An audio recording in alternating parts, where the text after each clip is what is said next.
You are listening to Missed Apex Podcast. We live F1.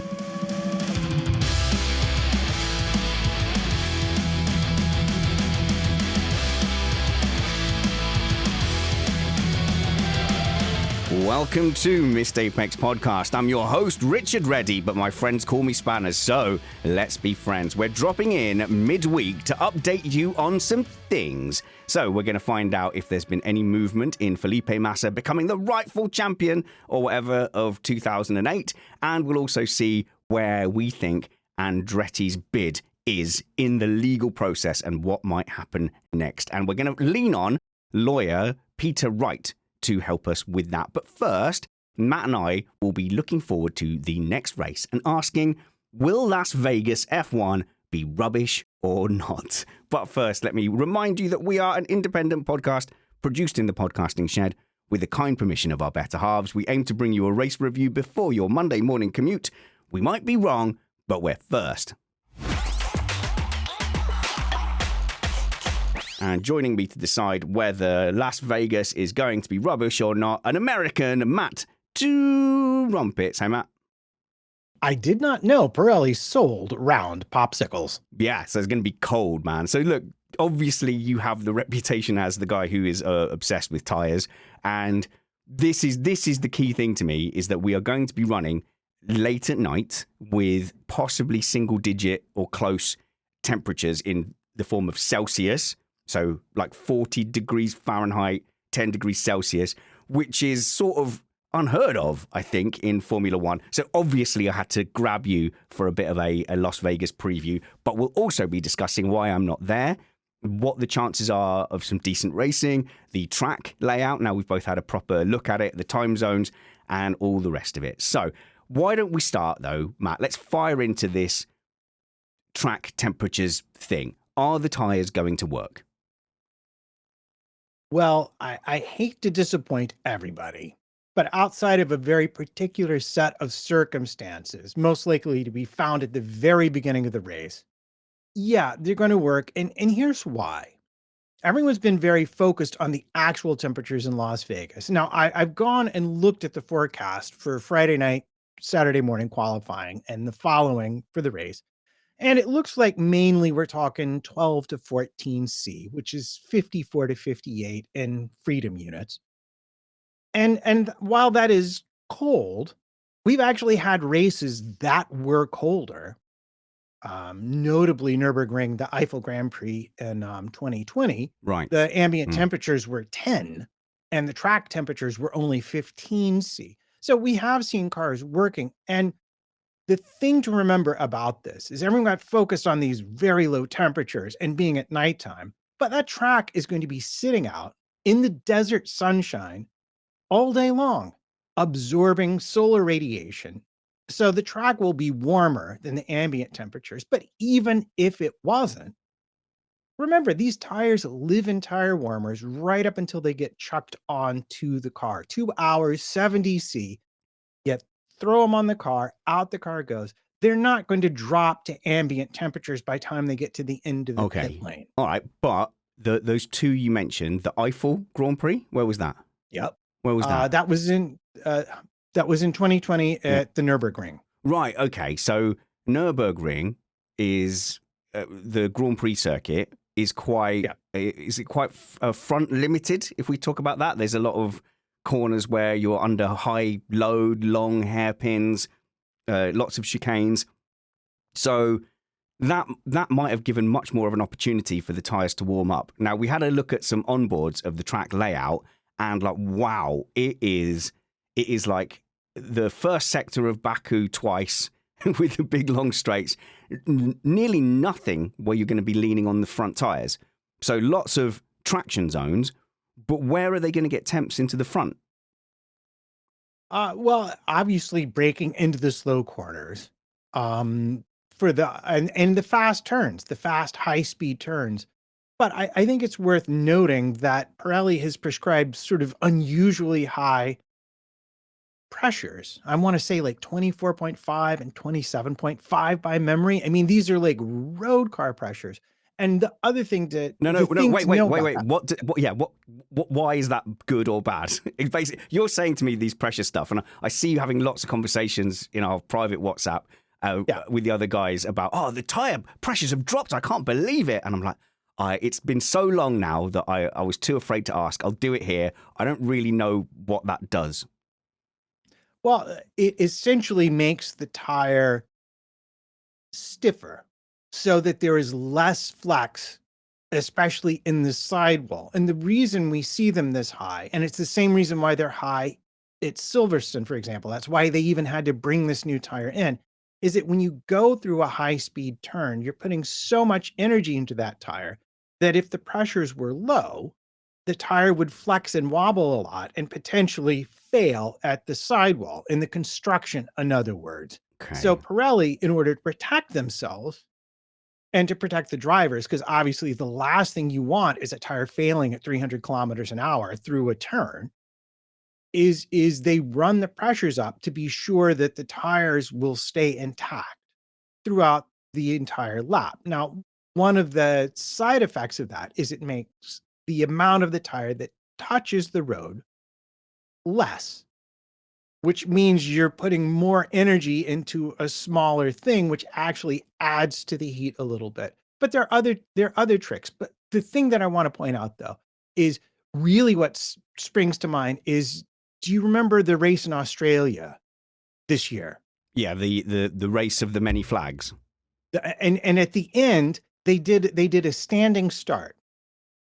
And the tires had gotten cold because they'd been sat in the pit lane for the red flag. Yeah. And they did the standing And then start, and another red everybody flag. got to the first corner, and not everybody figured out how to stop the car on those cold tires.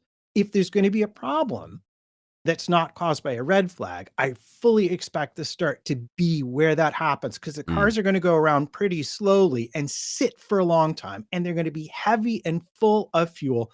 The brakes are going to be cooling, the tires are going to be cooling. So really the start of the race is, I think, where we see the most Wow. jeopardy based on tire temperature. I think once they get up and moving, they will be okay. And certainly coming out of the pits, they should have enough temperature left in the tires that they give enough grip to be safe. So actually, Haas and Alfa Romeo have got a huge part to play here, because if they take a long time to take up their positions at the back of the grid, that's going to really affect the guys at the front. So finally, they can have an effect on the race. So I don't know. So you're being quite optimistic. They've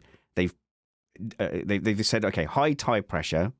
What's the disadvantage of that? I guess is less grip, because Well, yeah, less contact patch, so less grip and less flexibility. So it is okay, harder to work the tires a bit at the okay. higher pressure. So to me, that feels then like that's not going to help anything when you talk about a cold track. So is this really dumb to say a colder temperature in general on the track will give you less grip or more grip, Um, but less wow, heat? that's a really But less it heat. So the it tires won't makes it work as well. it makes it harder to keep it at a certain point. It makes it hard to keep the tires in the window, especially. Again, the other thing to look out for is if people try to run really long stints, as the rubber comes off the tire and sort of just mechanically being degraded by the asphalt, it gets harder to keep the core of the tire temperature up. And again, if you slip out of that zone, then suddenly where you normally brake for turn one, which will be the biggest problem after all those really long straights, you're going to brake there and you're going to turn, and nothing's going to happen because the tires will not have enough temperature to grip in the manner you expect. And Th- there's not a lot of forgiveness into turn one there. There's not a lot of runoff. So there's a load of unknowns here. So we really won't know as we get into FP1, because it's a brand new track surface, and that can go either way. So we got to Sochi when it first became a racetrack after the Olympics in Sochi, and they found that basically the surface didn't wear the tires at all. So they got to a point where Nico Rosberg, he pitted for hards, I think, in that inaugural race after his lockup. So he pitted on the first lap and then did the rest of the race at the same pace as everybody else on his hards, absolutely no problem, and finished second. So you don't really know until you get to it what kind of wear you're going to have. So there's much more than just the temperature. The track surface is going to play a big part. Yeah, and I know a big chunk of it has been repaved for the Grand Prix, What but could go wrong? unlike with the sprint races, they're going to have 3 full practice True. sessions here to understand what's going on. And even for the teams that struggle with tire warm up, there's suspension tricks you can play. You can play with the amount of brake and rim heating that you use. All these things can be helpful to a greater or lesser extent dealing with it. That said, if they do fall out for any reason, either there's a red flag and they have to sit around a long time, or if if you go for a super long stint, then yeah, we could see some issues. But on the whole, I don't think we're going to be out of. I don't think we're looking at a track temperature of like 5 C. It's No, not going to be no. like at Barcelona when it snowed and no one could run because it was 0 C outside. It's not going to be that bad. The forecast I saw for the race, so Saturday night in America, was something like 10 degrees Celsius, which is 40 Fahrenheit. And you go, well, in that case, I've always been told that you can't run in, say, the UK. You can't run in the UK in autumn because it would be, far too cold. But it's 12 degrees Celsius today. So doesn't that just throw that argument out the window now? So now that we can go in Vegas in those kind of temperatures, why is the European season completely restricted to May, June, July, August? I would add rain to that cold, and then that would probably you throw be why. the rain in our face. Yeah, it has been pretty miserable today. And the thing is, like, we're used to the rain, but surely, we want rain. So there you go. If you want a rainy Silverstone, if you want a rainy British Grand Prix, basically schedule it for October or November, and you're guaranteed misery. But instead, they do it on the one hot day of the year that Britain gets, so that everyone in the crowd sits there and absolutely cooks whilst drinking lager. Yeah. And the other thing I should just add here is they are also bringing the softest of the compounds. Good. So again, you're going to have maximum help with the grip. I think what's unknown is running that super duper long straight. Some people may have issues with their fronts, but by the time we get to the race and even qualifying, they should have done enough running to understand the parameters they have to deal with, both the drivers and the teams. All right. So there's one scenario where they get there, the track surface doesn't really have any abrasive effect on the tires, but yeah, it's a bit cold and slippy.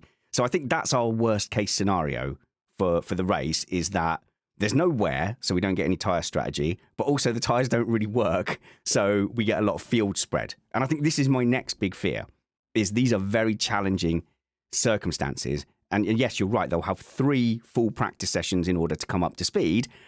But who is gonna overcome those challenges better? It's going to be the top teams, isn't it? So Red Bull will do it a little bit better than Ferrari and Mercedes, who'll probably have a bit more time and a bit more success in overcoming that than Williams.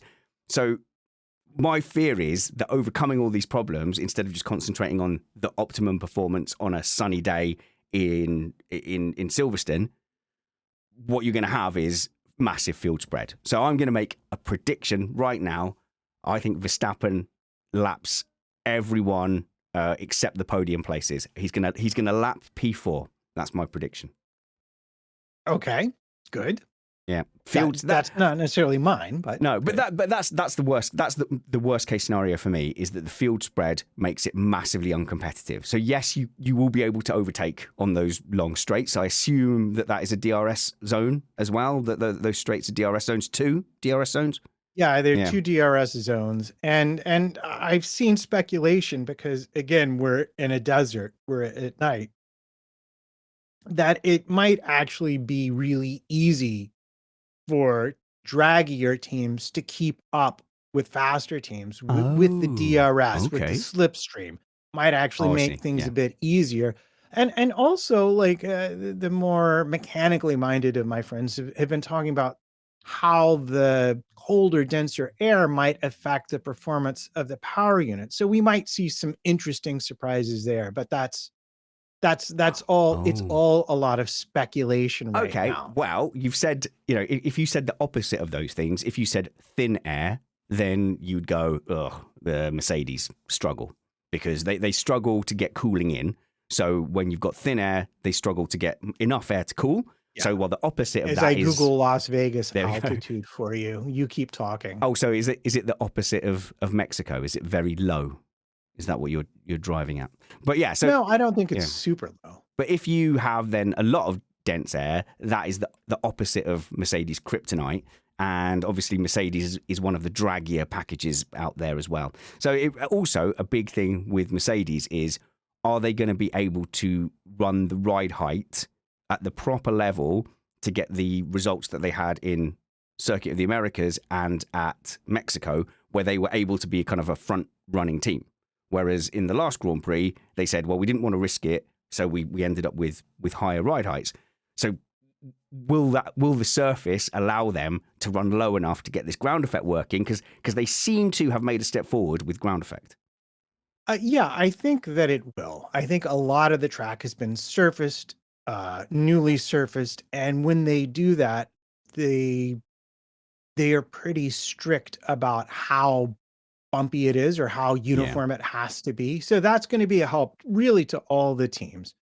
And I think particularly for Mercedes, in Brazil, they were running into an issue where they were turning a lot, and the ride height they ran was making their downforce inconsistent because they are worse in the turns. And this goes back to the rear suspension and the side impact protection that we talked about, them being stuck with the zero pod design back there, basically. And so fundamentally, somewhat compromised. Now, interesting, you've noticed how AlphaTauri has been doing better, right?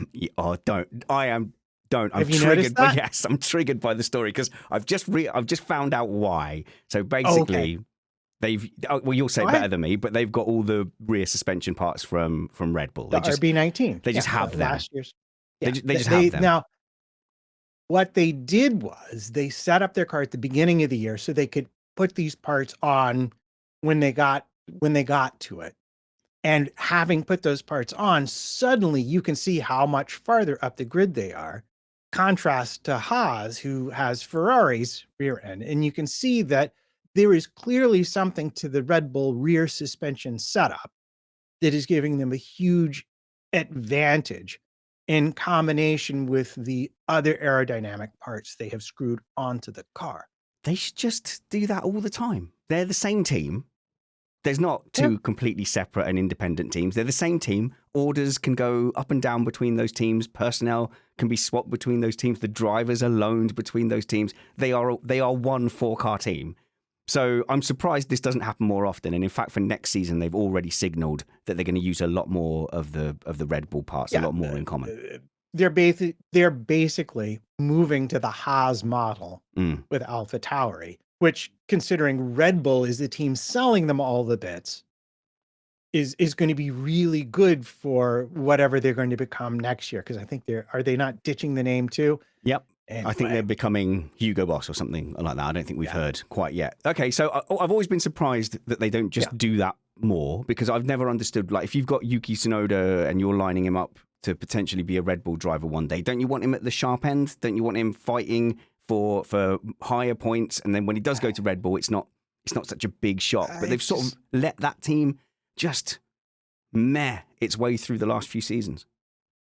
Yeah, I mean, because there are rules about who can move where and what they can talk about. And then also, for sponsors and who knows what the corporate parents really want here. Maybe they wanted AlphaTauri to forge their own identity, or maybe their technical team really believed it was better for them to keep things simple and rather than, like we saw with Aston, get completely lost when they borrowed the Mercedes concept. And they changed the rules a little bit, and Astons were like completely, okay, maybe not the first time that's happened, but okay, you get my point. Actually, that was my first instinct. I'm like, well, Aston Martin copied Mercedes and they got pinged for it. Why aren't AlphaTauri being pinged for it? But I quickly guessed that, firstly, Aston Martin didn't ask, did they? They just sort of nicked it with the brake ducts and and the green Mercedes or the pink Mercedes, wasn't it, when it was Racing Point?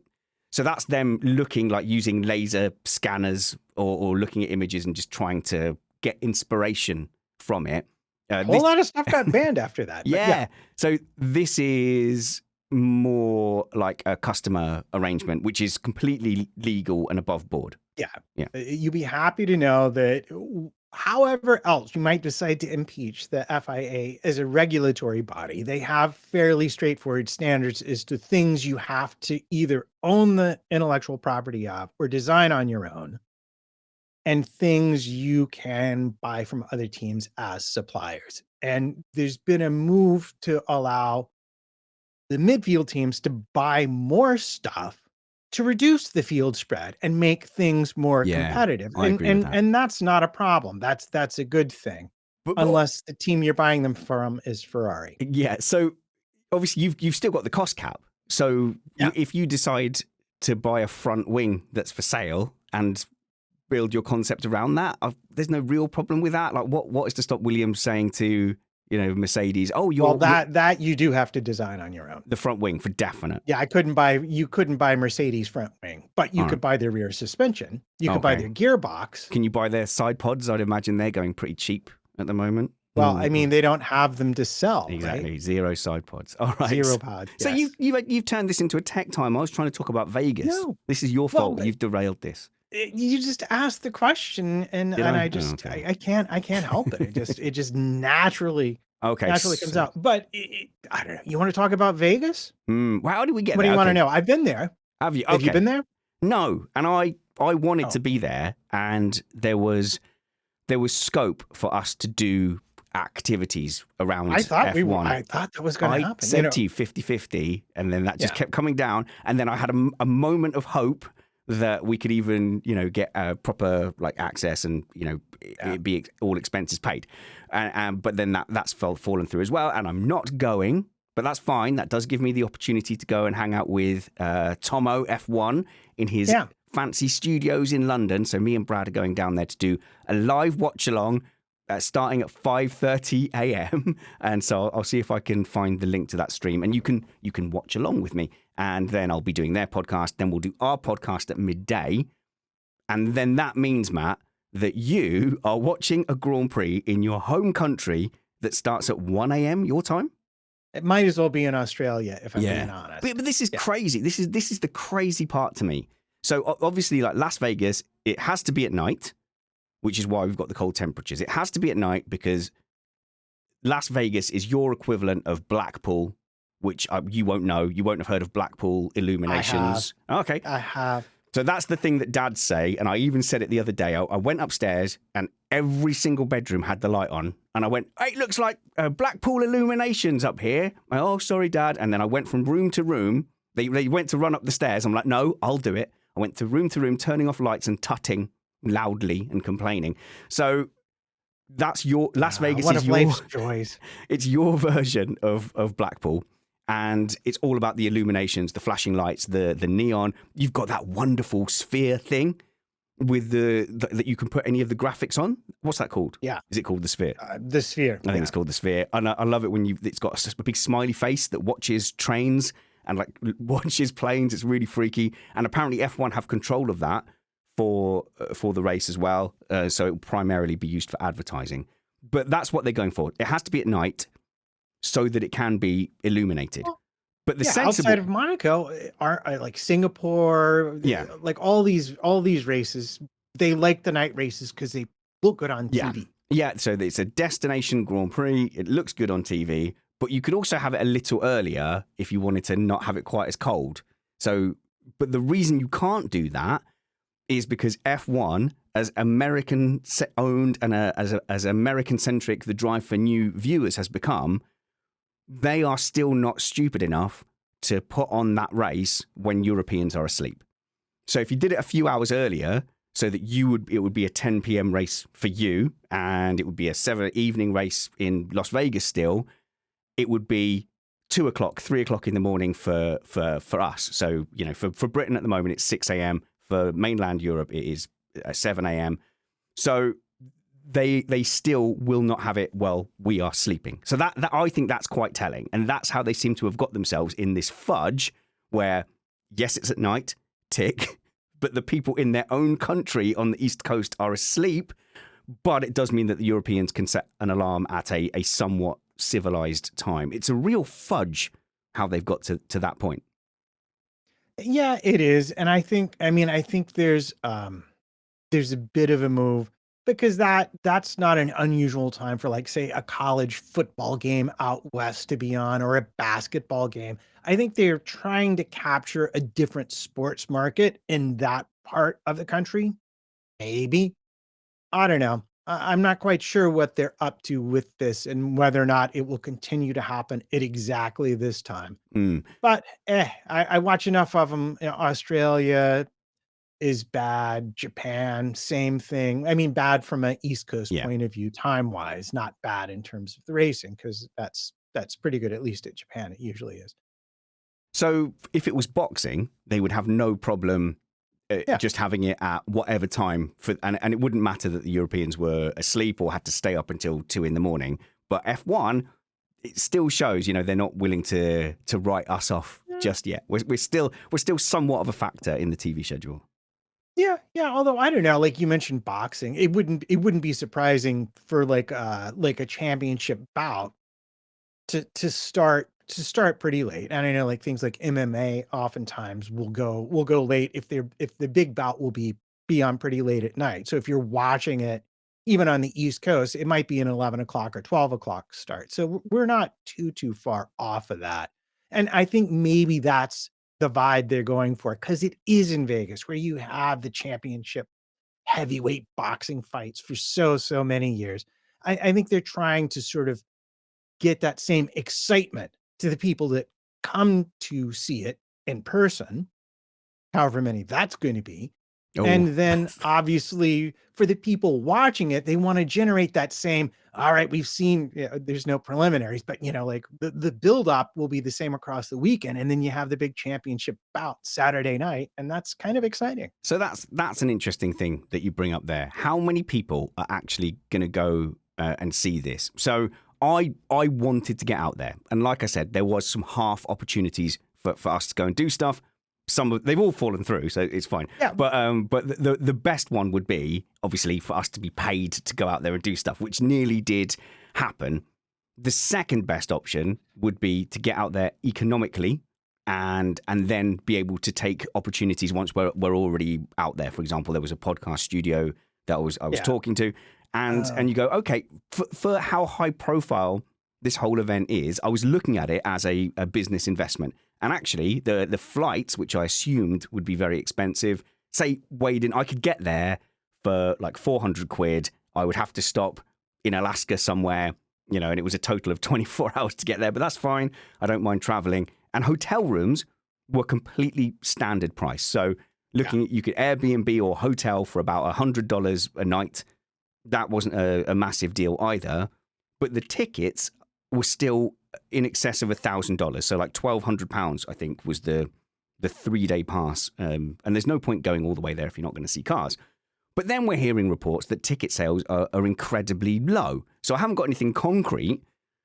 There was a newspaper article from the circuit representatives that were saying, we're expecting it to be sold out. But then we're hearing other people saying, now we've been told that sales are just in the bin at like 10%, 20%. Like, even if they didn't sell 50%, that would surely be considered a failure. But what would be more annoying is to see empty seats in that grandstand when I would have paid a few hundred quid, which to me feels like a very reasonable price to go and watch a Grand Prix. The first Silverstone weekend I attended, one of the most popular Grand Prix in the world, it was £300 for a 3-day general admission ticket. To look at like 1,200 quid, like, obviously no. I don't know who's paying those prices, but like, obviously no. And that feels like a fail if there's empty grandstand seats. So I don't know what that's doing for the city.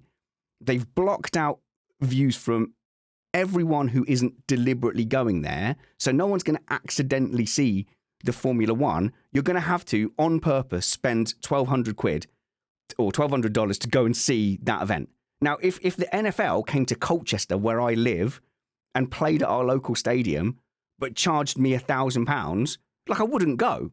I go, there's an event that costs £1,000. I'm not going.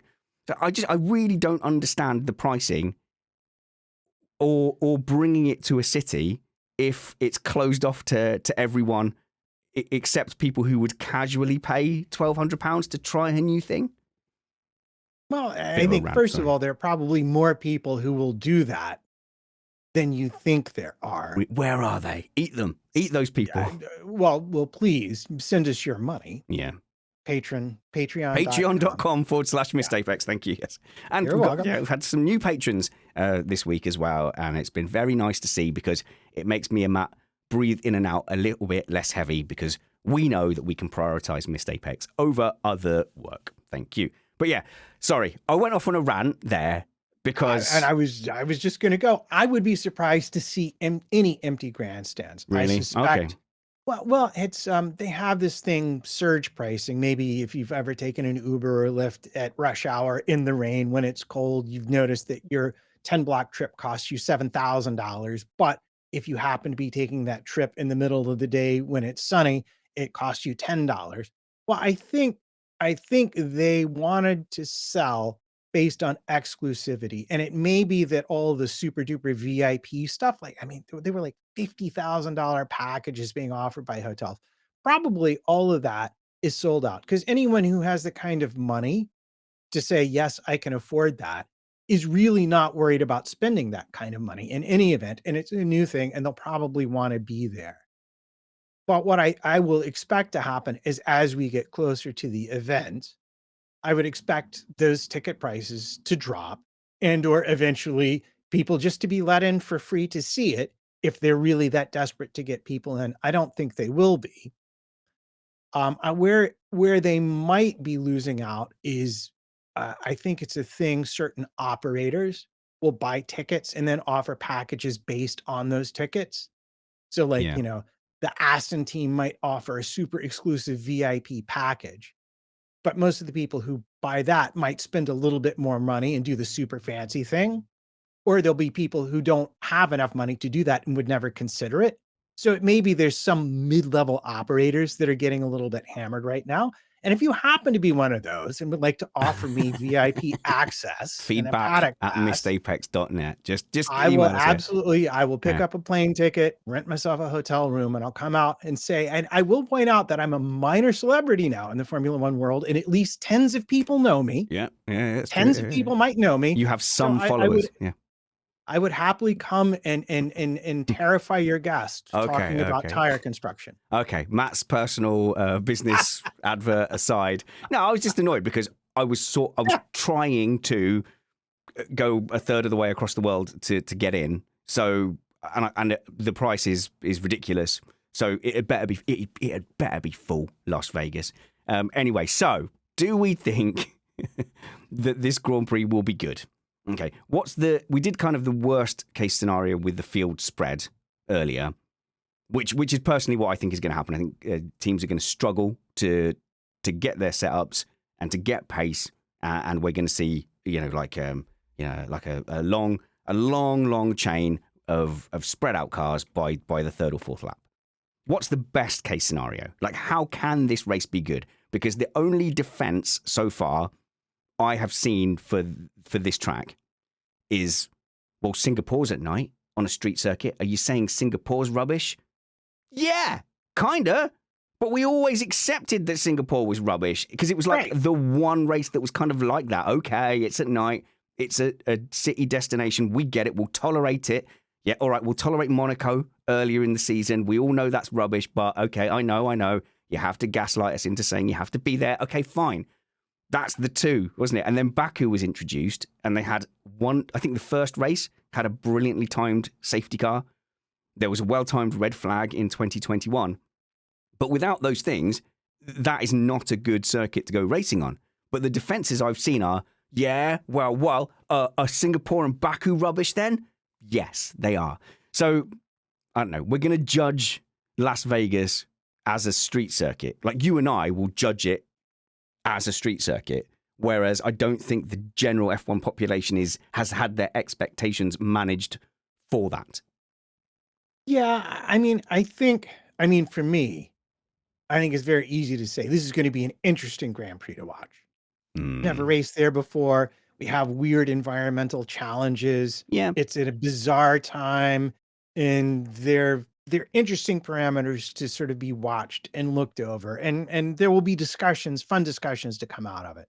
Will it be good? Well, no, of course not. Max is going to win, and everybody knows it. What would make it good? Oh, pretty simple. Come out of the pit lane, Max spins up the rear tires, goes spinning off into, I don't know, pick your favorite other driver that you like to see not finish the race. We get a red flag, and everybody restarts with half the race left on very cold tires. And it's a nail biter to the finish between 3 or 4 different manufacturers, including maybe a midfield team. Who knows? Haas might do well here. The other thing I do want to point out is I think they're talking about around 350 kilometers per hour top speeds here. So if you were there in person and saw a car going that fast, All right. it Yeah, I would want be to pretty be. exciting, regardless of who was doing what in the rest of the race. I was trying to be there. Thank you. Yeah, I'd love to see F1 cars going super duper fast. And yeah, I mean, geez, there is really nothing quite like watching F1 cars just absolutely bomb by you. And you get that same, you don't, yeah, that experience is very hard to replicate. So when I think about whether I'm, say, going to go to Silverstone or not, there is a genuine toss up between the experience of being there and, say, watching the rear end of Formula One cars going through Maggots and Beckett's and watching that direction change as if by magic, even at slower speeds through the first section round the loop as it flicks onto the Wellington Straight. It's unbelievable. It's like they're just spinning in motion. It's like they get to the end of the loop and just spin and then go down to go like they're on a railway turntable. So Yeah. there's that kind of thing of going, right, do I want that experience of seeing it? It's incredible to see it. And actually WEC is way up there. If you get a chance to go and see World Endurance Championship cars, like watching those and the Sport Series cars going past you on track is an incredible experience. It's completely different, though, from actually watching the race. And one of the things that puts me off from ever actually attending Grand Prix is that, like, I was at the 2013 Grand Prix, and I really didn't have much idea about what was going on outside of Sector 1. And I was disappointed that I kept missing moves that were happening down at Stowe. So it's a completely different experience. It's a completely different sport, if you like. So I don't want to miss the race. So whenever I look at the tickets, I'm like, right, I want to see Friday and Saturday. So that's one thing. You go, okay, well, the experience of watching F1 cars at this hypothetical maximum speed, that's fine, but that isn't going to change the TV experience at all. In fact, if anything, it's just going to change the sound of the onboard from me to me as it runs out of power at the end of the straight. That's my best V6 hybrid impression. I like that. I think that's the next set of regulations we're really worried about, though. The good news with the MGU-H is it's going to keep that battery nice and charged up and plenty of energy headed off to the But ancillary systems. Where are you going to charge your battery around this track? The MGU-H can send electrical energy directly to various systems. So because you're running high in the revs for long periods of time, the MGU-H is basically making free energy for the rest of the car. You can only put so much of it into your battery.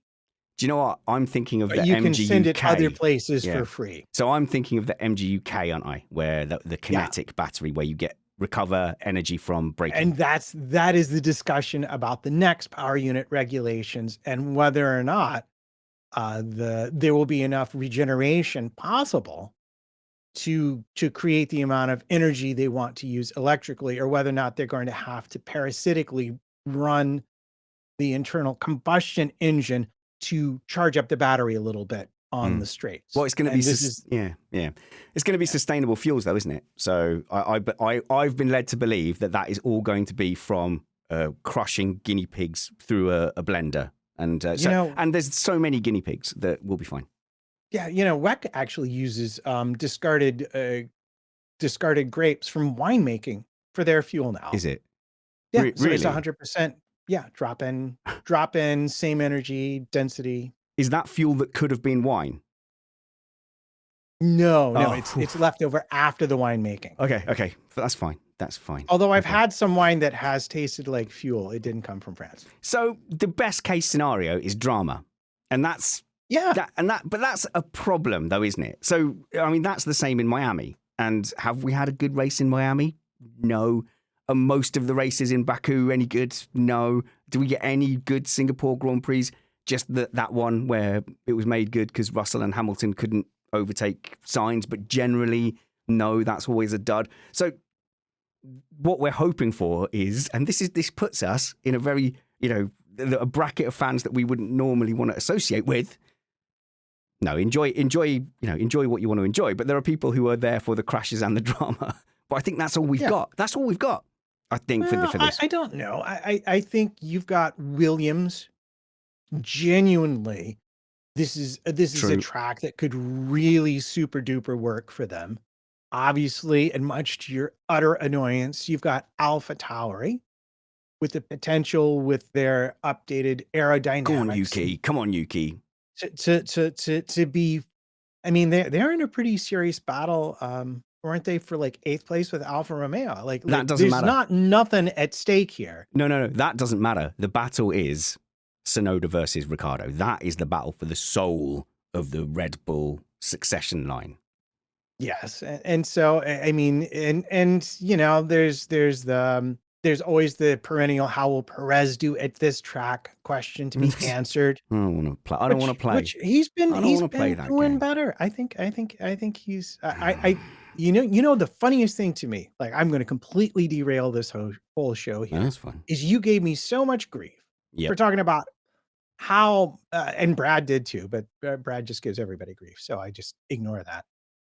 But genuinely, if you have been where Perez was, with as terrible as his performance was, and knowing that everything is on the line every time you walk on the track, to see him come back just to where he has is actually as a performer, I find that very impressive because mentally it's hard to do. Like once you're lost, and you have to go out in front of the audience and you're going out there saying, I have no idea what's going to happen when I try to do this thing.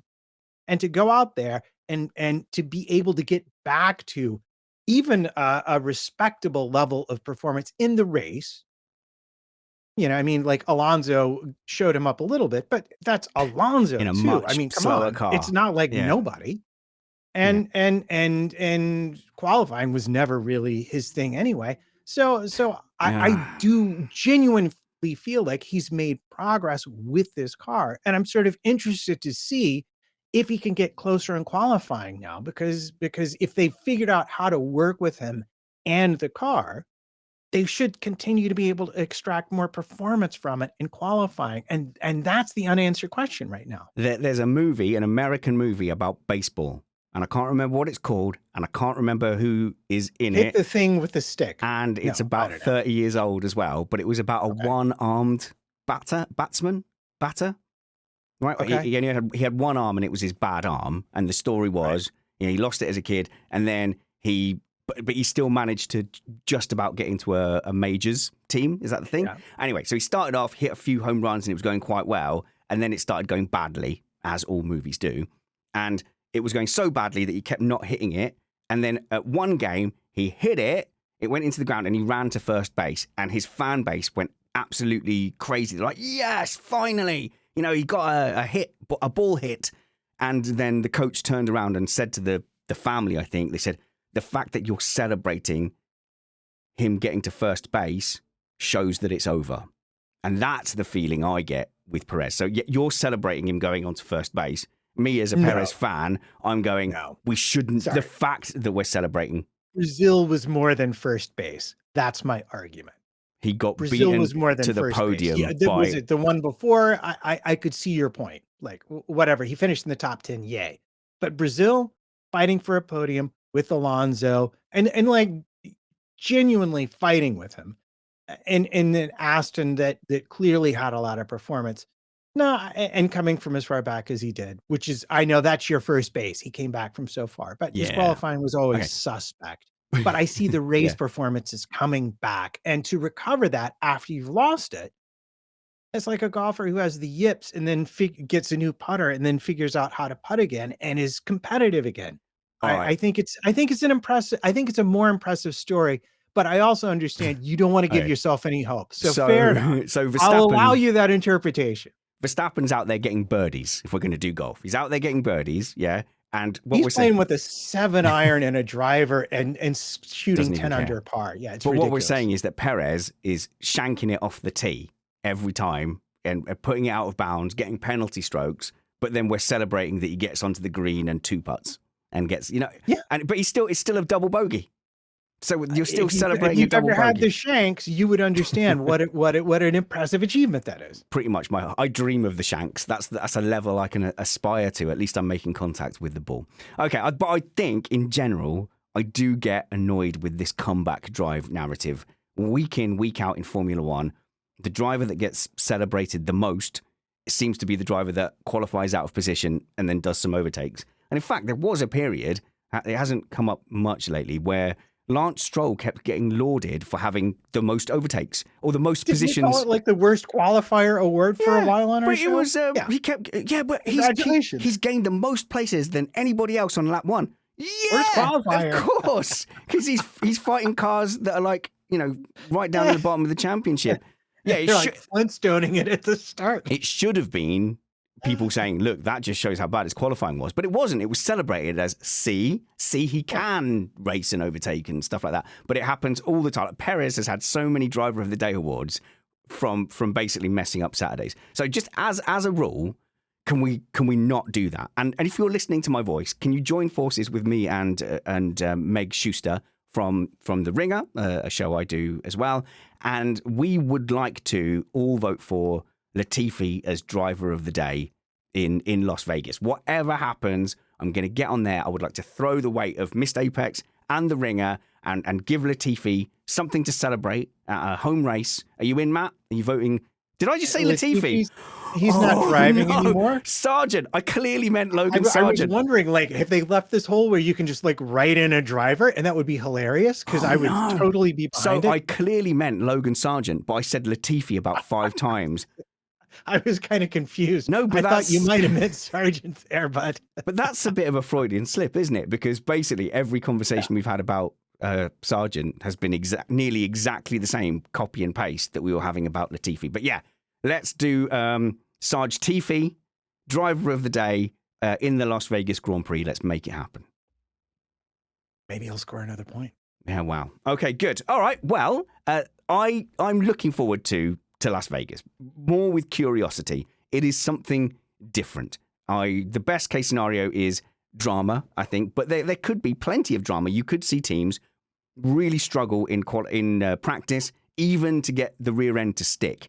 So that's a prediction I'll make. FP1, you're going to see cars snaking out of the traction zones, and not every team is going to be able to overcome that.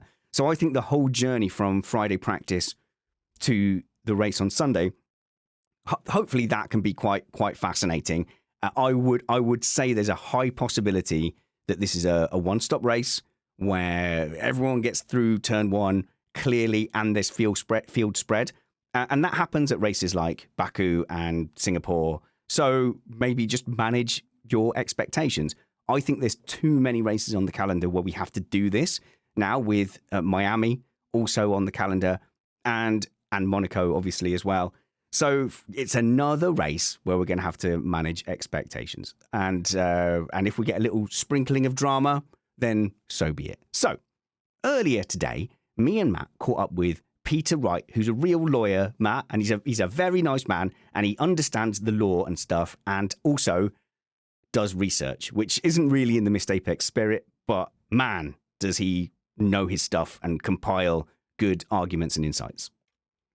Yeah, he is the guy you want to talk to because he loves Formula One and he also knows things. All right, so let's have that conversation. Now we're going to talk about things like Andretti and Felipe Massa. We'll see you on Sunday. I already said that. I've forgotten what I've said in the previous pre-record. So I'll just say it twice. I'll see you on Sunday. And then later, I'll say see you on Sunday again. Bye. No, can't say bye. We're going into a segment. Oh, it's a disaster. I'll do another breaker, and then here's the segment.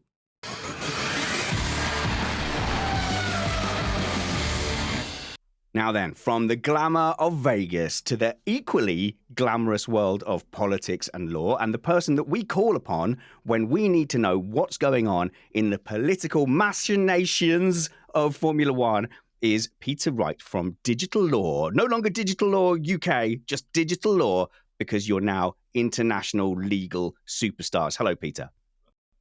Hi, Spanners, and hello, everyone. And yeah, we've gone global now. So we dropped the UK bit. Nice. So you're going to bring us some updates on stories that have been bubbling under the surface. We want to talk about some Andretti news, but I think the thing that's been most prevalent since Brazil was the appearance of future Brazilian president, probably Felipe Massa. How is his case going? Because the last I heard, he'd sort of issued an ultimatum to the FIA, like, you had better make a decision by sometime, and I think that time seems to have come and gone. Indeed. Well, at time of recording, the date that is in question is the 15th of November. So that's tomorrow.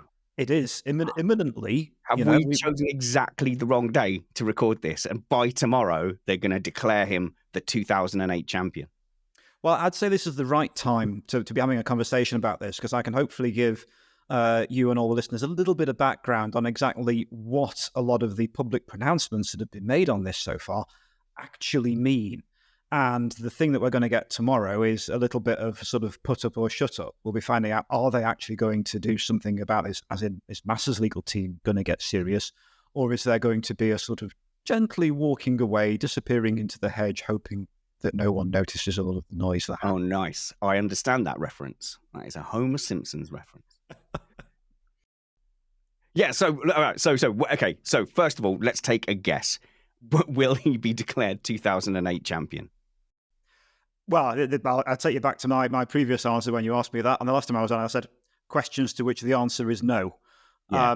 I mean, looking at this at a fairly rudimentary level, first of all, we've got to look at any potential claim that Massa has got. And I say potential because that's literally where this is. They have sent a letter to the FIA threatening to take them to court using the courts in England and Wales. So, they've basically said, we're going to sue you in London, potentially in the High Court, because it would be a major piece of litigation. But we haven't got to the point of saying we're actually going to issue legal proceedings to go to court. So all we have is what they call a letter before action, a letter before claim. That's what they've put in, basically saying, we think we've got a case here, and we want you to start negotiating with us. We want you to start confirming what evidence you've got to defend the allegations that we are making with regards to Crashgate 2008 and the whys and the wherefores of that. But as I say, at the moment, all we've got is a letter. So we've not had any litigation. We haven't seen what real evidence Massa has, apart from that interview that's been quoted that Bernie Ecclestone gave. And we certainly don't know what formally the FIA's position would be in defending this, because they do not have to publicly issue anything as yet. It's a letter that's been sent. And I think we just have to think, well, what do we have currently in the public domain? And a disclaimer here, I'm not privy to any illegal machinations that might be taking place. I've not seen any letters or any other things there. I am merely just talking about this in the same way that everyone out there has seen different articles on different publicly available sources. Well, I immediately have a question. And you just mentioned the FIA, and it occurred to me, I thought I had seen people interviewing Domenicali about this. Has Massa sent this letter to Liberty FOM and not to the FIA? Or is this been sent to both parties? Do you know? So everything I've seen, and again, I'm just going from what's quoted in publicly available articles, they have referred to the FIA. And I presume that's because the remedy he's looking for is, I want the Singapore Grand Prix 2008 to be, in effect, expunged from the record books, and that then, in theory, reapportioning of points from that or taking away the points that were scored there, would then have an impact on the final 2008 championship table. That's what he's alleging. Based on the statements that were made around, we subsequently found out that, Crashgate, there were decisions made with regards to a driver deliberately driving into a wall. But at the moment, the results from that race stand. The precedent, of course, is not there because never in the entire history of the Formula One World Championship have we had a race result annulled. So there's obviously plenty of examples of some laps being voided or teams being disqualified. So there are a number of kind of face-saving options the FIA could take if they so wished. So they could just go, do you know what? You're absolutely right. It's a disgrace that previous administration didn't take immediate action. We will take action now and disqualify Renault. And we apologize that wasn't done earlier. And of course, that doesn't affect anything. But this is what I mean by what's your evidence? Because the question at the moment is, why would you? What reason would the FIA have for taking such an extraordinary step? The only evidence we have is, a interview that Bernie Ecclestone gave, and he doesn't have the greatest record in terms of being a reliable witness when it comes to standing up and saying things. Allegedly. Hang on, you're the one who always says to me we have to say he's allegedly an unreliable witness. I personally think he's brilliant, probably. Okay. That was Peter Wright from Digital Law that was the voice you just heard. Just to keep him clear, as an American, I'm going to say I believe at this point he has an actual record in court, not just an alleged record based on our observations. So very, very briefly, Bernie Ecclestone pled guilty to fraud by false representation. That's to pay $652 million to HMRC, which is the tax authorities in the UK, with regards to a trust based in the Far East that he neglected to tell the tax authorities about in the UK. So when I'm saying he's not necessarily a reliable witness, that's what I'm referring to. Well, I think he owned up to it, so that's all right. That's what I think. I'm still Team Ecclestone here, in general. So we're not talking about Bernie Ecclestone, though, are we, Peter? No. What the listeners who aren't on YouTube won't see is that you are currently in a house, and most of the ornaments are solid gold, and you actually drive a solid gold diamond encrusted car. The windscreen is diamond encrusted because lawyers are very, very wealthy individuals that cost a lot. When do the legal costs start becoming a problem for Massa? Like, I don't know how wealthy he is, but could he afford to call up Peter Wright and add another diamond to your gold-plated Lexus? I don't even know if Lexus is an expensive car. I took a punt. I took a street rap punt. Well, okay. I've thrown you a little. I'll just draw a veil over the whole what you were saying about all lawyers earning a lot. I can tell you for a fact they don't, and certainly have not got a gold encrusted car. But I think and I'll also not go into detail on Lexus because you don't tend to see so many Lexi on the road anymore. No. Yeah, I think I have thrown you off topic. But when are the legal costs going to start kicking in? Because there's a point where you go, all right, it's all talk at the moment. We had months and months of talk. Unless you do something, frankly, his credibility and his reputation is in the dirt at the moment. I think if we take a popular poll of how people feel about Felipe Massa at the moment, it's less good than it was before. Indeed. So the legal costs only will become an issue once legal proceedings are filed. So at the moment, where we've got we call this pre-action phase that we're in, of letters being sent back and forth, costs do not start to get incurred. What do we mean by costs?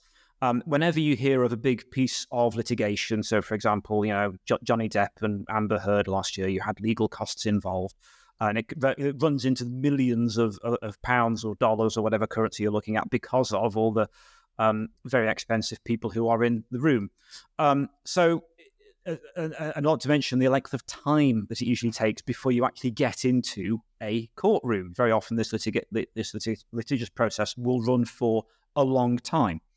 But at the moment, Let's say we have not got legal proceedings. What do I mean by that? Legal proceedings start when a party goes to court and issues a claim, files a claim form that says, I have a claim, I, Felipe Massa, have a claim that I should have been world champion in 2008. I'm very upset about it. And this is the basis for my claim. Here is the court fee that I am going to pay for this. And you have to pay a fee based on the sum at issue. Now, if you're claiming more than 4 or 5 figures, that amount will be large. And it's almost like saying, I'm serious, therefore I'm going to pay a couple of £1,000s on a court fee. And that's just the court fee that you're paying the court to lodge that piece of paper to say, I have a case. Didn't you say that apart from having the championship robbed, he was talking about the immeasurable amount of money that it has cost me in basically lost promotion and career stuff? So, but in future conversations, like anything I heard from him in Brazil, he seems to have dropped that and really focused in on I had my championship stolen. Yeah. And I think that probably suggests that he has difficulty in accurately saying, well, this is the position I would be in if I had actually won the world championship in 2008. You can point to Jenson Button and say, oh, look, Jenson won one title the year after, and he's now doing this and that and the other. But of course, Jenson had a very different career both before and after his world championship, and has gone in a different direction. So you can't really compare apples and oranges, can you? So I think that might be the reason why he's moved away from that line of saying, well, this is what I'm after, and he's going more towards saying, I want the world championship. But the thing here is that even to get to the point of drafting that form, he wouldn't write that himself. He would instruct his very expensive lawyers, his global legal team, which he referred to previously. And, they would be drafting that form and in theory putting together witness statements by Massa saying, this is how I've been in fact impacted by this. This is how unfair it was, blah, blah, blah. Supporting witness evidence, documentary evidence, probably sitting down and getting a detailed statement from Bernie Ecclestone. That's not going to come cheap, is it? So you can quickly see where all of the costs would start to escalate in a massive way. Even just Felipe Massa's costs in putting this case together. Before you then look at the FIA incurring a huge amount of costs to defend said claim. So that would all begin to snowball, particularly over the long period of time this would take. So I'm immediately, from an American litigation point of view, curious if he were to bring this claim and it were to be litigated and thrown out in certain cases in the U.S. as a plaintiff bringing a case that had no merit, ultimately, you might be found liable for the expenses of the defendant. So is it the case that if he does pay his money and take his chances, so to speak, because we are going to Vegas after all, that he might be on the hook to pay not just his own, I'm assuming, fairly massive legal fees, if we're going to grant that there's not somebody in the background bankrolling this, because that's something that's possible in the U.S. too. Is it possible then that he could be on the hook for both sides of this legal action should it come to court? Yes. If it got as far as going to court, and if he were then to lose, and even then if you lose, you don't necessarily end up paying the other side's costs. That is a decision that the judge would take, and that would be dependent on the conduct of the parties and various other issues that will be taken into account. But I think it's also worth mentioning here that even to actually get to the point of having the day in court, we'd be talking about that being years from now. We've currently got a delay in the courts, which you had courts in the UK were slow anyway. Then we had the pandemic. So it would take years for this to get in front of a judge, and it would be a complex case anyway. So I think you'd be looking at a good 3-4 years to get there. So I think we're close to being done with kind of an update on this, because we're still awaiting this decision that's meant to be, of the 15th of November deadline. Yes. Is there anything the FIA could answer that would just kill this? So could the FIA turn around and go, do you know what? We've judged it and we are going to cancel the Singapore Grand Prix. I know there's no precedence, but we've just decided to do that to make this go away. Like, is that a technical possibility? No. Oh, why? I don't think they'd end up doing that just based on threats that have been made in correspondence. Right. At the moment, in that letter, basically Massa and his legal team will have said, we want disclosure. We want to know what you knew about that race in 2008. We want to see the reports from the stewards. We want to see, even emails and or WhatsApp messages or SMSs that were exchanged at the time. Probably wasn't even WhatsApp in 2008 after all. But they'd want a lot of contemporaneous evidence because at the moment, they're sort of saying, look, we've got this issue, but we need disclosure from you. We need all of this evidence actually for us to make our claim. So it's a bit of what we call a fishing expedition. They're wanting to get evidence from the FIA and FOM so they can then look at thinking, well, will we go ahead and actually make a claim or not? The chances of the FIA turning around and saying, you've sent that letter and going, you're absolutely right, we'll give you that. I just don't see it happening. Okay. No, fair enough. So the likely outcome is that FIA are going to say, okay, no, we're not going to take any action. Please proceed with whatever it is that you're going to do. And so this is now going to, so once that deadline passes and they go, nah, that's it. We're on this 3-year roller coaster and it becomes the least interesting topic ever, apart from we're going to have to hear from Massa every Brazilian Grand Prix talking about it. Yeah, so that's the most likely outcome. Great. Well, I mean, I'm glad we got the update, Peter, but it isn't the most thrilling. Actually, Matt, go on. I do have one question for you more. The thing that I'm wondering most about, although again, like as you say, if this is mostly going to be a fishing expedition, they're hoping to get to Discovery and find something that's more of a smoking gun that might work for them. And even then, if you look at how normally, like you say, oh, well, we'll throw them out of the championship, it doesn't change. The only way that I recall the result really changes is if you basically give Felipe Massa the position he was running in before his car caught fire in the pit lane. And I don't know why they would do that because the whole rest of the race happened after that crash. But aside from that, in the FIA boilerplate, there is set out a court of appeals that you can go to as long as you present new evidence.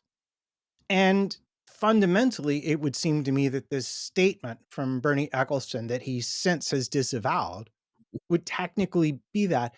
Is it reasonable, or why is it that they think that a court in England will simply ignore the process already set out for him to start on from a legal point of view, questioning stewards' decisions, and just say, oh, well, yeah, you did sign that agreement as a participant, but we're going to ignore it and just let you come to our court and we'll adjudicate it here? I think you're quite right. There would be that issue on jurisdiction. There is also an argument, don't forget here, on the sheer length of time. Certainly with regards to the law in England and Wales, you have something called limitation. If you were trying to sue on something 6 years after that happened in relation to anything over, say, a contract or an incident, your statute barred, you're time bound. You can't turn around 10, 15, 20 years later. You can apply to the court and say, I want you to consider this. But the judge has to think, well, actually, there's a real good reason why we should disapply what the law says with regards to limitation. There is probably a similar thing with regards to what's in the FIA statutes there, Matt, as well. And that could actually dictate the reason why he's coming to the court, the High Court, because he knows full well that limitation means he simply can't do it there. And I think that's part and parcel of what we're dealing with here. Even before you get near that 3-year process, I say limitation would come to play. That could take you 2 years to sort that out.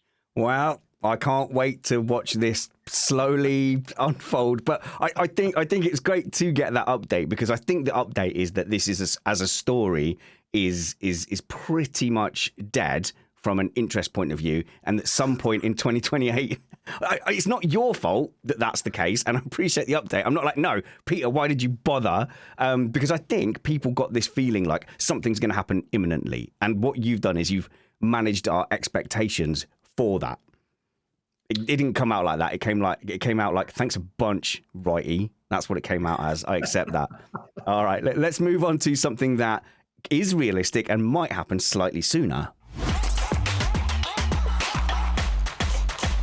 That's my breaking news sound. As Matt, you brought me some breaking news via Chris Medland's Twitter account, which is where most news comes from. Well, that's where all news comes from for those in the know. But it turns out that I think in the raising the stakes department, GM has officially applied to be a power unit manufacturer as of 2028, saying they plan to partner with, you guessed it, Andretti. So it's just one more, because we've also heard, that maybe there had been some approaches to GM. Gee, wouldn't you really rather work with one of our other teams that already exists and not this silly Andretti startup that will probably be crap anyway? We don't know the truth of those exactly, but certainly those rumors were floating around. So it just seems like the latest in what to me is an incomprehensible saga of there's no really good reason to say no, other than the current teams are just being, well, toddlers about it, if I'm being honest. Okay, so just to get our facts straight here, because that is the next topic that Peter's going to be bringing us insight into is basically Andretti's bid to join Formula One. So Chris Medland says, breaking! General Motors say it has registered with the FIA to be an F1 power unit manufacturer from 2028 onwards. Andretti Cadillac would be powered by GM power units should it be successful with its F1 entry. Now, that doesn't say the FIA have completely approved it or they've started building it. All they're saying is that they've registered to be an F1 power unit. That could be filling a form in. So I'm not hearing anything from the FIA rubber stamping this at the moment. So, I mean, that shows willing from GM. But this is what we want to speak to you about, Peter, is basically where does it stand? Where are we? Because the last I basically think I had my head around it was that Andretti have been approved by the FIA and nothing could really stop them lining up on the grid now, except that FOM could say, well, we're not going to point the cameras at you, and then they don't get any sponsors. So it's a horrible mess. The teams don't look great out of it. The FIA doesn't look great out of it. Sorry, the FOM doesn't look great out of it. FIA look like they're being almost deliberately provocative, and it's all happening out in public. We get to see all their pants drying on the line. That's one way of putting it, yes. I mean, can I first of all just say that I think Of course you can. You guys have been real supporters of the idea of having a larger grid. Yeah, larger definitely. Than 10 Yeah, teams. 100%. Quite open about that. Yeah, 30. Now, hang on. 30 car grid. So I want 15 3-car teams. So 45 cars, days of pre-qualifying. That would get rid of sprint races. I just solved it. Well, exactly. It would make for a more interesting competition. That's just exactly what it should be. And it seems that FOM have had this view that, we have our 10 teams. Yes. If you want to come in, you buy a team. Very much in a sort of NFL style, where it's sort of the close shop, but it will still move around because we have these teams, but they can move and be purchased and do different things. But they seem to have made this decision without really thinking about how competition law works in the EU, which the FIA is very heavily mindful of after its experience of being investigated 20 years ago on this point. So that's why the FIA has turned around and said, absolutely, you can come in, step this way. In fairness, they did go through a process and whittle down from a number of entries down to just the one. And they said, well, this is our criteria, and we think you've met this, while a number of other teams or potential teams haven't. And now it's a matter of, and I found it great having the insight from Joe Sayward on this, because he's been very clear at saying what the view is of the teams, and the view of the teams seems to be that, well, look, there's not enough pie to warrant diluting it from 10 people having a slice of hundreds of millions to it then being 11 people having a slice. But to a certain extent, I don't think they're necessarily viewing the fact, well, what about if you manage to grow said pie by having a US team growing the presence of the sport in such a valuable market? It's also, just to further the NFL analogy for a minute, you look at the size of a sport like that and the commensurate size of the teams, they are way bigger than the Formula One teams in terms of their monetary value, which makes you think the sport has not necessarily peaked yet. I think certainly a lot of those who bought teams a few years ago are now looking and thinking, we could cash out here and make a great deal. Who wouldn't? But potentially, we don't know exactly where it's going to go. But when you look at the presence of other sports, not to mention the success that the sport is having through Netflix and the way that, in fairness, Liberty has grown the sport in recent years, of which Vegas this weekend is just the latest example. And it'd be interesting to see if actually you could grow that pie and then it won't matter quite so much. See, now, this is the argument me and Matt have been having. So obviously there's the technical sides of the argument, but there's a real kind of argument to say, is this actually a good faith process? Because there's all these theoretical obstacles in the way, yet there's no definitive FOM rubber stamp. There's no, Liberty haven't said, yes, fantastic, they got through the FIA process. Phew, that's what we've been waiting on. Come on in, pull up a chair. Let's talk about how much money you get. There's been a kind of united front where Liberty haven't had to do that because they've deployed the teams almost on their behalf. Is that too cynical to say, like, Stroll came out saying it ain't broke, don't fix it, and Christian Horner came out and said, well, you need your own engine, and now that they've basically are saying, well, we'll have our own engine in 2028. What would Horner say to that? Would he move the goalposts, or would he go, oh, good point, oh no, you're right, I said get an engine, and you have, so come on in? Is the process actually in good faith? But just standing back for a moment, does this not illustrate the problem of having the competitors having such a large say in the governance and operation of the sport? Massively. Bingo. Yep, you're right on it. And to me, I don't know, because this is not a new topic for the two of us. We've chatted about it in private before. And to me, I'm just really gobsmacked that FOM and Liberty think they have any real say whatsoever over this process, because the last settlement sort of clearly says that the FIA is the sole regulatory body for the sport, and basically says where you have to sell off your commercial rights to prevent your regulatory powers being used for monopoly purposes. Well, if you have a legitimate team and you don't let them race because you want to make more money by not letting them race, is that not by very definition putting them in danger of an EU investigation again? And brilliant. And this is the perfect thing to have Peter on with, because my argument was that the tactic that Liberty would use is say, well, we've been trying to negotiate a commercial deal with them, and gosh darn it, do you know what? We just can't quite come to a satisfactory conclusion. At what point can a court say, well, that's uncompetitive, and actually, mediate or arbitrate on those negotiations? And part two of that question is, why is the EU court so important in an international sport owned by Americans?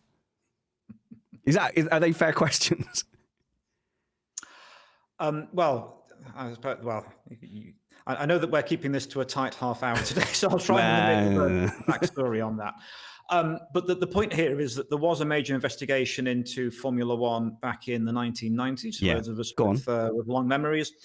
And it took years of investigation, years of instability, until, as Matt referenced there, you had the FIA then, in effect, putting a lease on the commercial rights, which then went to FOM.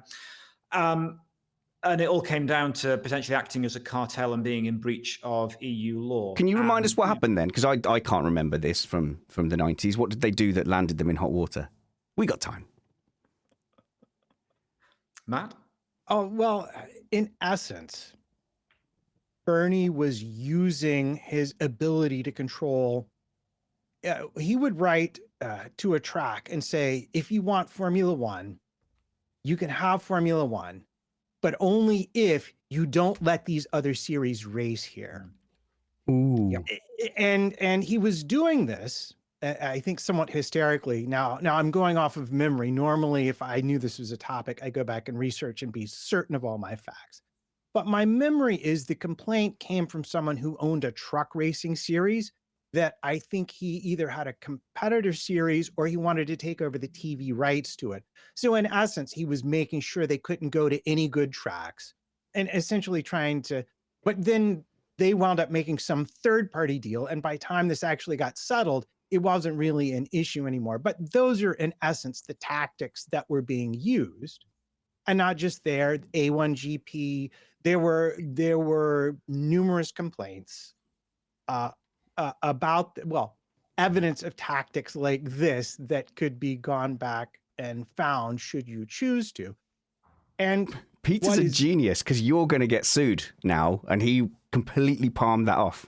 But what I love about this is the original report to the FIA was about them wanting to change their own regulations post Senna, post Imola. And while that was winding its way through the unbelievably tedious and lengthy bureaucracy, these other complaints showed up and wound up being the basis for the settlement that, as Peter says, saw the FIA having to lease their commercial rights, which also answers the question of, do Liberty own Formula One? No, they lease it from the FIA is exactly what it is. Okay. You've then got the FIA solely in there as the regulator, and again, Joe Soward has given us great history on the issues there and the tensions between the teams and FOM, Liberty wanting to go in a certain direction, and then saying, "Oh, it'd be quite nice if we could just get rid of the FIA and their awkward stewards and administrators because we don't agree with some of the decisions that they make." Well.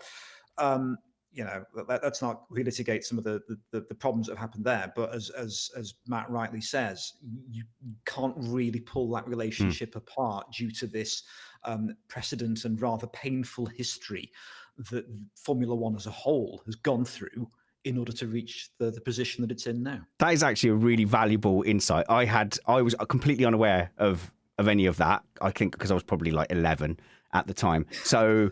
but you've gone back, we're the same age, but you've obviously researched your history and you have a legal knowledge of stuff like that. I wasn't implying that Peter was much, much older than me. Ignore the visuals that you're seeing on the screen. We're about the same age. But why is the EU so important in this process? We are the same age, but I'm afraid this shows what I was doing in my teenage years, right? About FIA statutes and competition law. But if you want to play like bar pool or beer pong, like I will be better at that. So that's the difference in our 20s probably. So why is the EU so important? And I if I had to guess, I would guess that Liberty are never going to turn around and just say no, because that would be a disaster. But things can be drawn out. At what point would the EU get involved? Yeah. So, this is a slightly more complex issue because they are talking about the regulatory reach and influence of the European Union. So we've got a lot of the FOM companies are still corporate entities based in London. London is now, of course, in the UK outside of the European Union, but the UK does have a trade and cooperation agreement with the EU, but quite explicitly that excludes a regulatory reach from the European Union. However, we have teams based in the European Union, notably Ferrari. We have consumers based in the European Union. A couple 100 million people who do like to watch Formula One and are perceived to be a sufficiently important market for races like Las Vegas to be taking place in the middle of the night to make it watchable for an EU market. And we've had start times shifted so that it's not quite so early for EU viewers to have to set their alarm clocks for. So from that point of view, you've then got the sort of collective... The EU looking at that, and therefore the rules that the EU has in relation to that market therefore become more important. You've also got, and I think this is something that sometimes probably are not understood quite so much, is the fact that the European approach to regulation is to do these investigations and to be quite proactive. They will, just on the back of, as Matt was saying there, a complaint will be enough for them to mobilize quite significant resources into investigating, reaching a decision, looking at enforcement. That enforcement can be very, very large and coming out with fines and measures and saying this is what you'll have to do in order to play in our marketplace, which I know is very, very different from certainly in the US, where, for example, if the federal government wants to regulate something or a federal government agency wants to do something, you very often got to drag that party all the way through court and go through that lovely litigious process that we were talking about earlier on. So I know that this isn't, I suppose, as accessible or understandable an issue when it comes to regulation like that for those in many other countries around the world. But that's why the EU's approach, and that's why, with it being potentially quicker than having to go all the way through court, that's why, again, FOM and the FIA are being a lot more alert to the threat of potentially being in breach of EU law than they might otherwise have been. But FIA, so with Mohammed bin Sulayem as the president, they're clear of all of this because they've said yes. Yeah, so now it is just Liberty Media that is at risk of running into a foul of any competition law. So if we get the feeling that Liberty don't really want Andretti in, and when I say Liberty, that's Liberty and the teams as a, this is speculation from me. Liberty and the teams as a super team of 11 entities are all like, no, and they don't want it. How long can they drag it out before somebody gets involved? Because you've only got to drag this out for a season or two before you're really scuppering them for the next regulation set, for example, and just making it commercially unviable. You keep dragging it out to the point where they just go, do you know what, then I'm not playing. Or do they have enough money to grid up and have Liberty Media not point the cameras at them? Yeah, and I mean, to a certain extent as well, I talked about a disclaimer earlier on. I think the disclaimer here is that we haven't seen a copy of the Concord Agreement, which is the confidential agreement governing the commercial relationship between the teams and the FOM and in turn the FIA. And we haven't seen that. It's a confidential document. If you write to the FIA or the teams and say, can I have a look? They tend to reply very nicely and say no, because it's a commercial confidential document. But that governs a lot of the questions we're asking here are governed by what's in that document. And it is currently being renegotiated for another term. So, of course, Andretti are not a part of those negotiations. They'd like to be. They'd like to be inside rather than outside. But you make a good point there about negotiations for new Concord and moving on, the new regulatory settlement, as well as then new rules are always being considered all the time. And unfortunately, they're in this position of being outside. But I think there's also, when we look again at what Formula One is now, you've talked about GM coming in, Chris Medland's story, that's great. We'll have more manufacturers, one of the world's biggest manufacturers coming into F1. We've got Audi coming in, again, from another one of the world's biggest manufacturers. There's a lot of corporate interests here. Those corporate interests would not like to join a sport where there is a potential EU regulatory investigation hanging over on the horizon. So I think people are going to want to get this thing settled, certainly in those boardrooms where they're making decisions that are going to be to invest hundreds of millions of dollars and euros every year into a sport. I think you're going to want stability. You're not going to want uncertainty like this in the background. I think at this point, it's actually incredible that GM have dug in and backed Andretti as much as they have. And I think that's a sign of clearly the bond they have with Andretti and also the respect with which Michael and Mario Andretti are held. And also the fact that Ford is already on board in this sport and they don't want to be left behind as it becomes more popular. In the US, we've seen other manufacturers, Mercedes, come in, do very well, capitalizing on their success and participation in Formula One. And GM will not want Ford to have that kind of an advantage. And I think that may be part of the reason that we heard this, as Spanners points out, announcement about 2028 that's more of an intention than a done deal at this point. But it is more leverage for them. Okay, Peter, just to end then, guess. Andretti on the grid, yes or no, and when? Put your fan hat on, take your lawyer hat off. Right, when and if and how? So I'd like to see Andretti on the grid. That's not the question, Mr. Wright. No. Let me finish. I'm badgering the witness. Even if the argument is, oh, well, they'll be at the back of the grid. Well, let's find out. There's no point saying, oh, well, this is definitely where they'll be. Put them on the grid, let them compete for a period of time, and it's the old argument of, did the French Revolution work? Well, we can't be sure. It's 200 years and it's still going on. You have to let these things play out properly. So, do we want them on the grid? Yes, I'd like to see them on there with GM supplying an original powertrain as quickly as possible. Mm-hmm. Is it going to happen before 2025? No, and I think a lot would have to happen for that for them to be on the grid in 2025 with a customer engine. So I think we're already at the point where it's looking at 2026 as being the more realistic point. but I want to see them on the grid. I want to see them bringing more drivers on. We need more spots for more young drivers to get into this sport because it's become a closed shop.